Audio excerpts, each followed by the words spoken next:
Good morning, class. Good morning, Professor. Welcome to Theology 101. During this semester, there will be a quiz every Friday, a midterm and a final exam. Your entire grade will depend on these tests. Now let's begin our exegesis with the Gospel of John, beginning at the 14th chapter and verse 25. All this I have spoken, while still with you. But the Counselor, the Holy Spirit, whom the Father will send in my name, will teach you all things, and will remind you of everything I have said to you. Now, it is quite clear from this passage that Jesus is telling us that we can expect the Holy Spirit to give us individual instruction if we merely learn to hear His voice. Excuse me, Professor. But does this mean that we don't need to read the Bible? Not at all.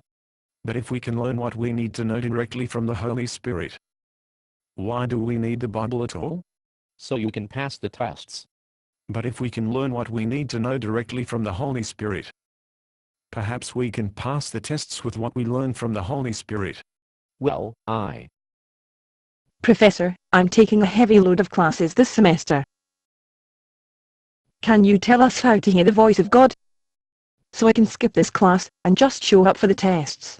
I really don't recommend. But if we can learn what we need to know directly from the Holy Spirit, perhaps we don't really need to take this class. Don't be silly. If you didn't need this class, I would be out of a job. But isn't that the implication of this passage? What's that? If we have the Holy Spirit to give us individual instruction, we don't really even need this class or a teacher. Well, how would you pass the tests? Now that I think of it, Professor, maybe the tests are unnecessary also. Unnecessary?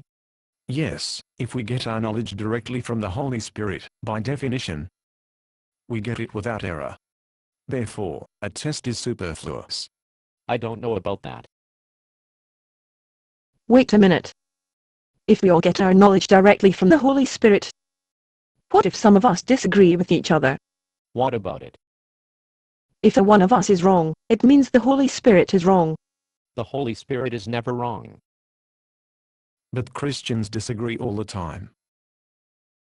If we all get our knowledge directly from the Holy Spirit, and if the Holy Spirit is never wrong, how could we disagree? Perhaps some of them merely misinterpret what the Holy Spirit told them. But isn't it the purpose of the Holy Spirit? The purpose?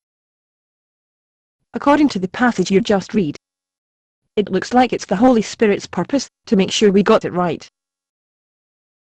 If we get our knowledge directly from the Holy Spirit, there's no way we can disagree. That's what I said.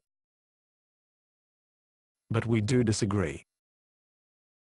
Some of us believe in baptismal regeneration and some of us don't. Some of us believe in the pre-tribulation rapture, some of us don't. Can the Holy Spirit be telling some of us one thing and some of us another? Where did I lose control of this class? Wait a minute, Professor.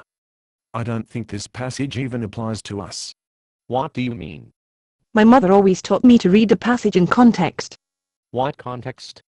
Back in chapter 13 it says that Jesus is speaking only to his apostles, not to all of his disciples. How did you arrive at that conclusion? It says here that they are celebrating the Passover. It's just Jesus and his 12 apostles in the room. She's right. And in Paul's epistle to the Ephesians, he says this mystery has now been revealed by the Spirit to God's holy apostles and prophets. And not to us directly. Ephesians, you say? It looks like Jesus is talking only to the people who will be writing the New Testament. He's calling on the Holy Spirit to make sure they get it right. So, this passage doesn't apply to us. Yes, it does. Well, it applies to us in the sense that we can be confident that the New Testament can be trusted. We can have confidence that the New Testament was an eyewitness account. And inspired by the Holy Spirit.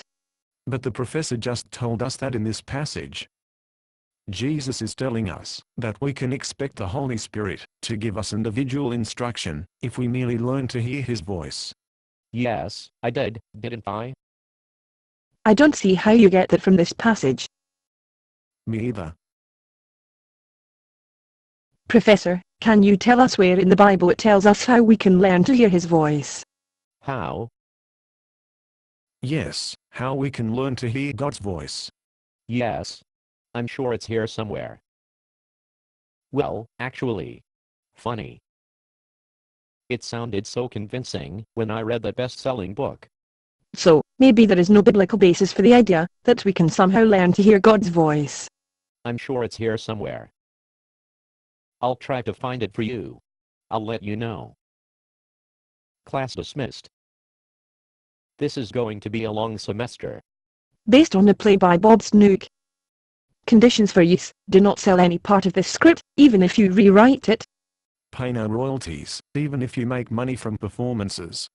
You may reproduce and distribute this script freely, but all copies must contain this copyright statement.